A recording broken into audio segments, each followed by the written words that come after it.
Salut à tous et bienvenue dans un nouvel épisode de la Minute du Coach. Retour sur la défaite du PSG face au Bayern 1-0 au Parc des Princes en match retour de quart de finale de la Ligue des Champions. Mais la qualification, le paradoxe du foot, c'est que le PSG a peut-être été plus cohérent, plus intelligent dans ce match retour, moins en danger. Mais finalement, non seulement il a perdu le match, il est passé qu'à un but de l'élimination qui aurait pu arriver à la fin. En tout cas, Paris est qualifié, Paris affrontera City. Alors on y reviendra dans les 15 jours, un peu moins de 15 jours qui restent avant le match aller qui aura lieu le 28 avril, mercredi 28 avril. Voilà. Vous rappelez de liker, de commenter et de vous abonner à la chaîne YouTube de Paris United. Voilà, on va démarrer. Alors j'ai appelé cette première partie, il y en aura deux avec la seconde période. Là on fait la première période. Un PSG plus intelligent.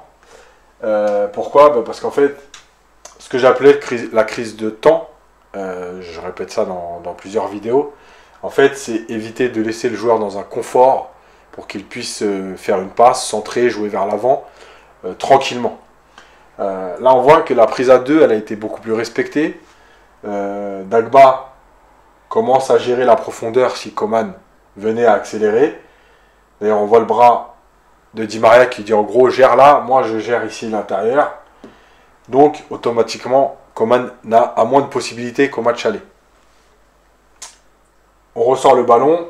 Ici j'ai mis la ligne parce que Paris a défendu beaucoup en 4-4-2 avec Neymar, Mbappé un peu plus haut et une ligne de 4.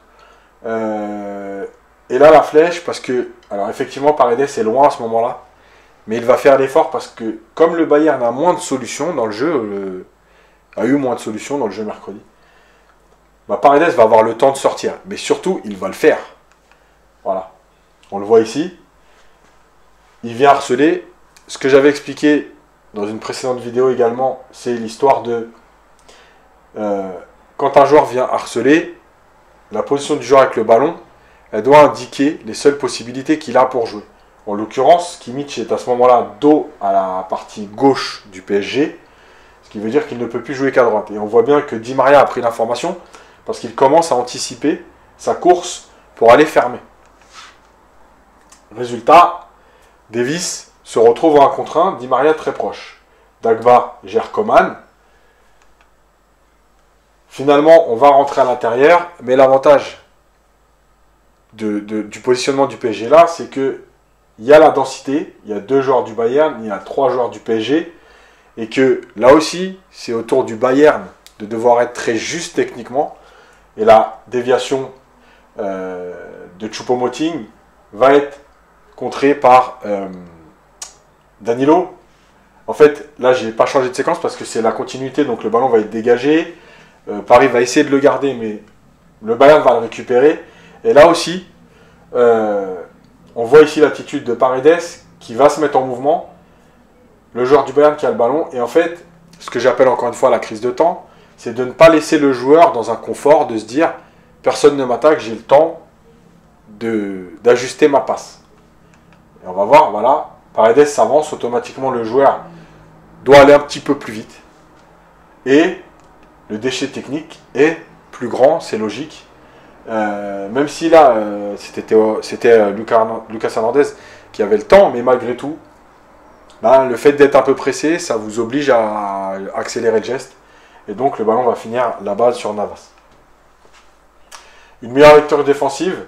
On voit que Paris a corrigé beaucoup de choses sur ce match retour. Encore une fois, le joueur a le ballon ici. Danilo, pourquoi je l'ai entouré ? Parce qu'en fait, il est libre.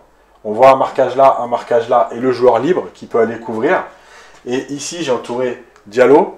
Et on va comprendre pourquoi. Parce que c'est une action qui a été répétée beaucoup au match aller et que Paris va mieux gérer. Ici, donc, on va chercher loin derrière. Diallo est au marquage de Muller et il y a encore Sané. Mais sur le temps de passe, Diallo est présent au duel, mais vraiment collé pour empêcher Sané de jouer. J'ai mis ici le rond bleu parce que c'est la position qu'aurait eu Diallo, Bakker, Dagba sur le match aller, à savoir qu'il gérait plus en se disant je laisse se retourner et je vais attendre. Là, on est au contact. Et on ne laisse pas le joueur se retourner. Résultat, eh ben, on récupère le ballon. L'intelligence défensive du PSG mercredi. Pourquoi? Parce que inversion des postes, j'ai mis ici. Alors on voit Pavard qui a le ballon. Paris est en 4-4-2. Et en fait, on voit bien que c'est Gueye qui est là et Draxler à l'intérieur. Ça aussi, c'est quelque chose de très important, à savoir la permutation des postes. Si, dans l'action précédente, je suis Draxler, je me retrouve ici, bah oui, Gueye vient prendre ma place côté gauche, le temps d'une action.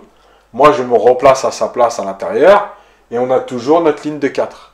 Voilà. Et pas se dire, Draxler, tiens, je vais aller prendre ma place quand même ici, et Gueye qui est venu compenser ici, ou le temps que Draxler y aille, que Gueye reprenne son poste, etc. Non, on va au plus près. On a une ligne de 4 à former. On la forme avec les joueurs le plus près. Résultat, Gueye est là. Et on vient chercher à l'intérieur. Là encore, Danilo est venu coller, ce qui fait que Choupo-Moting ne peut pas se retourner. Kimpembe est au contact de Müller, ce qui veut dire que si Choupo trouve Müller, Kimpembe peut intervenir. Et on a deux joueurs ici, face au jeu, qui attendent de voir ce qui se passe, mais qui sont plutôt prêts. Résultat, on est obligé de ressortir ici. On va faire tourner. Et là encore, on voit que les Parisiens sont en place. Et ici, on va aller chercher à l'opposé, parce qu'on est en train de... On voit bien les positions des joueurs qui sont en train de basculer là-bas. Un peu sorte de contre-pied pour aller chercher dans le dos. Et voilà, Sané va contrôler. Là encore, Gueye va venir faire l'effort de compenser. On voit Diallo qui prend l'information en gros. Qu'est-ce que je dois faire ici? J'ai un joueur dans mon dos, mais Kimpembe est seul. Ici, on est à 3 contre 2. Donc, je peux y aller. Gueye est face à Sané. Et on voit ici que Pavard dédouble. Mais que Diallo va anticiper. Parce qu'en fait, il n'a plus que cette solution une fois que le ballon est lancé dans le temps de passe. Et voilà. Et là encore, Pavard est contré. Alors que la semaine dernière, par exemple, sur le but de Choupo-Moting, il a eu à peu près 4 secondes pour centrer. Tout ça, c'est des petits ajustements, mais qui ont beaucoup compté dans le match retour du PSG. C'est pour ça que le PSG était moins en danger qu'au match aller. Un positionnement différent parce que Paris n'a pas fait que subir. Paris a eu des temps de jeu où il est parti chercher le ballon haut, défendre haut, pour empêcher justement de trop subir. On en avait parlé dans la vidéo projection, on se disait, Paris ne va pas pouvoir passer son temps proche de sa surface, il va aussi falloir récupérer des ballons plus hauts, et c'est ce qui va se passer. Voilà, là on voit encore une fois Diallo qui vient sur Sané. Alors effectivement, Sané aurait pu jouer une touche de balle, mais il ne va pas le faire. Résultat, il est pris entre deux. Là, il ne peut pas jouer à l'intérieur, parce que Gueye n'est pas loin, et que dans le temps de passe, il a largement le temps d'y aller. Et on voit Neymar qui a fait la course pour venir gêner cette passe en retrait. Voilà. Résultat, Sané est obligé de ressortir complètement côté sur Pavard. Là aussi, j'ai sauté une ou deux passes. Et on va trouver à l'intérieur du jeu les 4 défenseurs, beaucoup plus haut qu'on l'avait montré sur la vidéo projection contre le Bayern, où ils étaient ici. Voilà. Résultat, quand on renverse le jeu côté Bayern, on voit ici des joueurs du PSG qui ne sont pas dans leur surface à reculer trop bas, mais qui sont encore à distance d'intervention. Il y a un dédoublement, mais il y a 2 joueurs. Ce qui n'avait pas été le cas aussi au match aller, où Diallo avait été, et Dagba avaient été trop souvent seuls. Là, il y a les 2 joueurs. Oui, il y a un appel ici qui peut plonger, mais encore une fois, Kimpembe est au marquage, et on va voir. Voilà, on est venu chercher à l'intérieur. Résultat, Kimpembe est au marquage, le joueur ne peut pas se retourner. Draxler suit Sané. Paredes regarde le ballon, mais est en position pour gêner Sané ici. Et on a Diallo qui va, encore une fois, parce qu'il le sait, dos au jeu, anticiper sur la passe sur Pavard. Et, crise de temps, Pavard ne va pas pouvoir ajuster son centre comme il l'avait fait au match aller tranquillement, parce que Diallo arrive, donc il met un peu plus de vitesse, de précipitation. Résultat, au lieu de centrer dans la bonne zone qui était là, et ben le ballon va se retrouver au deuxième poteau, voire un peu plus. Ça encore, c'est encore une fois ce que j'expliquais, le stress de se dire, j'ai pas 3 secondes, j'ai 1 seconde. Ok, je suis un joueur professionnel, mais avec 1 seconde, comme tout le monde, il y a plus de risques qu'il y ait du déchet, et il y en a. On voit Dagba ici, parce que c'est la continuité de l'action qui suit. Voilà. Et qui va encore une fois être au marquage. Di Maria est de nouveau présent. Et Gay à l'intérieur du jeu est de nouveau présent. Le ballon va ressortir. Di Maria va faire la même erreur qu'à l'aller, à savoir se jeter au lieu de gérer Davis. Là, c'est l'idée de se dire, alors soit je suis un peu fatigué, je me jette et tant pis, soit je veux absolument récupérer le ballon. Et j'explique souvent que c'est pas le joueur qui est proche du ballon qui le récupère, c'est souvent ceux derrière. Donc il se jette, il se fait éliminer. Mais là aussi, choix de jeu. Évidemment que si on avait trouvé Coman ici, j'aurais peut-être dit Dagba n'aurait pas dû rentrer à l'intérieur. Après, de toute façon, on ne peut pas gérer toutes les situations d'un match. Ce qui veut dire qu'on fait un choix. Et là, Davis, il y a Gay et Dagba qui gênent à l'intérieur. Davis va faire le choix de jouer quand même à l'intérieur plutôt qu'aller chercher Coman. Malgré tout, ici, Dagba, il est placé assez près. C'est-à-dire que si on avait cherché Coman, il avait le temps, encore une fois, dans le temps de passe et dans le temps de conduite, d'aller fermer. Et en plus, il était soutenu par Gay. Bref, on récupère le ballon ici devant. Dagba intercepte. Dagba qui a fait un très bon match mercredi. En tout cas, dans l'engagement, dans l'envie, tout n'a pas été parfait évidemment, mais en tout cas, c'était vraiment très bien dans l'engagement, dans l'envie, dans la distance de marquage. Il a corrigé beaucoup de choses par rapport au match aller.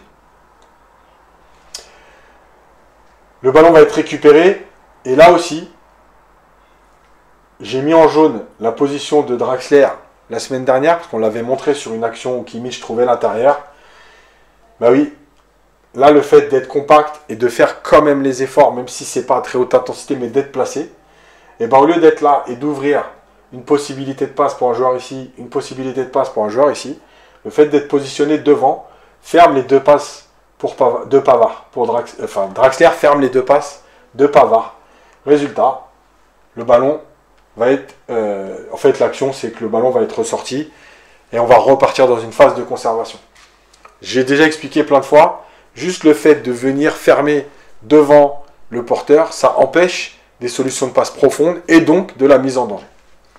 Défendre, c'est pas toujours récupérer le ballon, c'est en tout cas limiter les possibilités pour l'adversaire de vous mettre en danger. On continue. Ici, à la bas, Mbappé,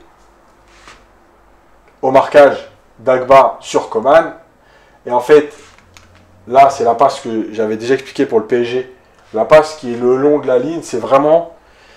Pour moi, c'est une des plus mauvaises passes du foot. Les passes tout droit comme ça, c'est en gros, soit il prend le dessus à la vitesse, soit c'est tant pis.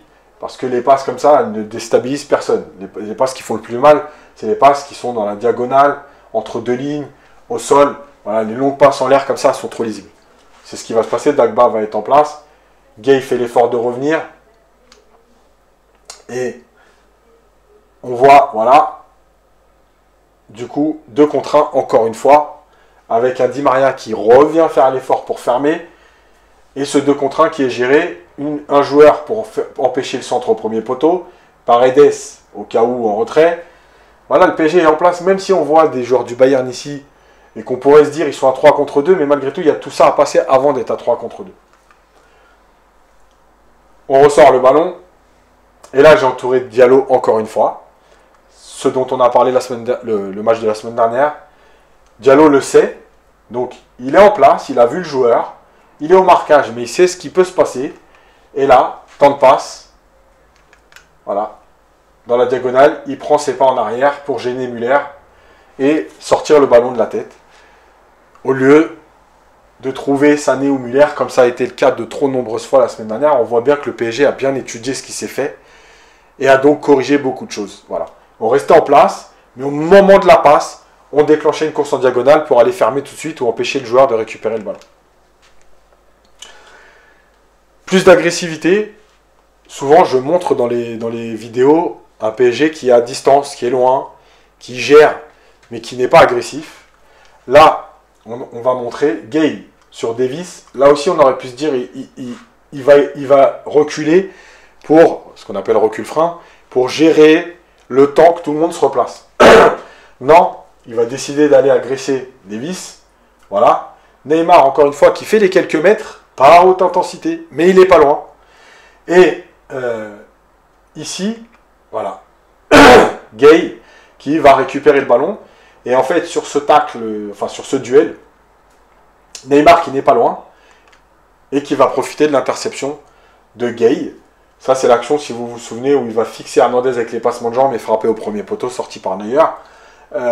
Voilà, cette agressivité, c'est ce qui avait un peu manqué sur certaines rencontres, à savoir qu'on était là, on défendait, mais on restait à distance de peur d'être éliminé. Là, Gay n'a pas eu peur, il a harcelé, il a continué, il s'est mis à distance, et dans le duel, il a récupéré le ballon pour Neymar. Quand je disais que Paris n'a pas fait que subir, voilà, une position qu'on a très peu vue au match aller. Le Bayern ressort le ballon, le PSG est là, et le PSG ne va pas reculer. Di Maria va commencer à faire ce pressing. Il y a Mbappé qui gêne la passe sur Neuer, il y a Neymar qui est là, et il y a Diallo, on le voit bien ici, qui avance dans le temps de passe. Résultat, Sané ne peut pas se retourner. On va jouer avec Pavard, on voit les joueurs du PSG qui sont là, et encore une fois, ils ne subissent pas. On vient jouer profond, mais Kimpembe, là aussi, ne recule pas ou ne se met pas à distance, en gros, pour dire je ralentis l'action. Non, je vais chercher. On voit Paredes qui est en place. Petite erreur là, parce que Kimpembe, c'est Paredes qui est au sol. Là, on peut jouer sur un joueur lancé. Ça ne va pas être le cas.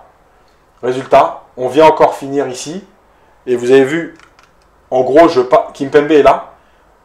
Diallo, en gros, je te passe le joueur qui est lancé parce que tu es plus près. Et moi, je vais venir ici. Voilà, Paredes, Diallo et Kimpembe qui est là. On oublie Sané dans la passe. Et Paris récupère le ballon avec Paredes. Agressivité, surnombre.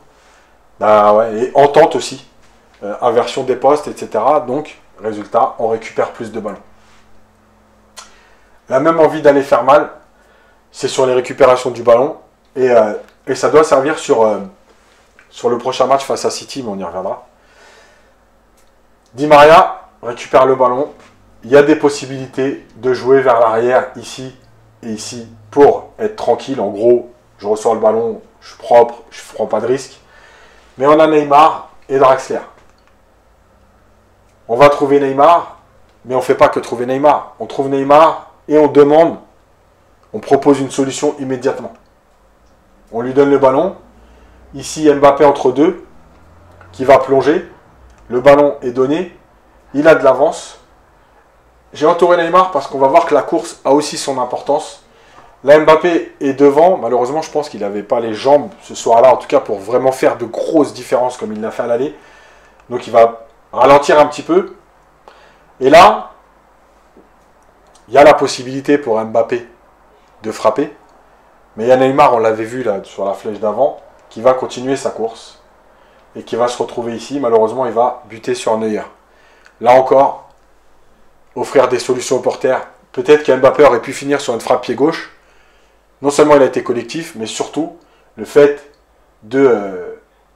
pour Neymar de continuer sa course, bah, ça offre des solutions. Ça veut dire que oui, bah, tant pis s'il ne me la donne pas, mais je vais jusqu'au bout. Donc dans l'état d'esprit, on était bien. Et puis, vers l'avant, comme d'habitude, récupération ici, si vous vous rappelez, c'est le mauvais contrôle de Kimmich sur un ballon qui ressort, qui peut contrôler et frapper. Il contrôle mal, Gay récupère, là aussi. On va très vite, Draxler récupère. Et au lieu de se retourner lui-même, a pris l'information, il va faire une talonnade sur Neymar. Les joueurs continuent leur course. Et là encore, on va voir pourquoi ça a son importance, ces courses-là. Même si, alors là, ils vont avoir le ballon, mais même s'ils n'avaient pas eu le ballon. Ces courses-là ont leur importance parce que là, c'est les flèches. Si les joueurs se retournent et voient, il n'y a personne du PSG qui a suivi. En gros, on a laissé Mbappé finir l'action tout seul. Voilà les courses. On serait venu un peu à l'intérieur pour fermer, un peu derrière pour couvrir, une troisième couverture. Mbappé 1 contre 3. Sauf que là, les joueurs savent qu'il y a Neymar et Di Maria qui continuent leur course. Résultat, Boateng est obligé de venir fermer. Mais Hernandez et Davis ne peuvent pas venir aider ici pour complètement fermer Mbappé. Ils sont obligés de gérer. Parce que s'ils viennent ici et que le ballon est donné à l'intérieur, on a deux joueurs du PSG complètement libres. Et là aussi, on se laisse emporter par la course d'Mbappé. Donc, on va vers notre but. Les deux joueurs-là ont ralenti leur course pour être libres. Mbappé les trouve, notamment Di Maria. Et c'est là que, malheureusement, ça va être mal joué. C'est dommage. Parce qu'il y avait la possibilité de contrôler et de frapper. Di Maria a une bonne frappe de balle, il peut frapper à cette distance-là. Il y avait la possibilité de donner à Neymar et de redemander ici. Et Neymar pouvait venir fixer, vous trouvez là, voire finir. Et il y avait la possibilité pour Neymar de demander ici, du coup d'attirer Davis et d'ouvrir encore un peu plus le but à Di Maria. En fait, Paris ne va rien faire, Neymar va demander à l'intérieur. Pour ceux qui se souviennent, Mbappé va être légèrement hors jeu et Di Maria va choisir la louche complètement ratée pour Neuer. Voilà. On voit bien sur cette première période que Paris a corrigé beaucoup de choses entre l'aller et le retour, que Paris est capable d'être plus agressif, est capable de récupérer des ballons haut et bas. Je pense qu'il va falloir alterner, mais c'est très intéressant pour la suite. Que Paris a gardé cette idée de vouloir faire mal sur chaque transition. Ça aussi c'est important, parce qu'il va falloir garder cette idée. Je le répète depuis plusieurs semaines. Oui, ce PSG-là est de plus en plus une équipe de transition. Il faut l'assumer et c'est tout. Voilà, et on voit que des joueurs ont corrigé un état d'esprit et un positionnement qui a permis au PSG d'être très peu en danger sur la première période. Voilà. Prochaine vidéo sur la seconde période. Voilà, comme d'habitude, likez, commentez et vous abonnez à la chaîne YouTube de Paris United. Et moi, je vous dis à bientôt.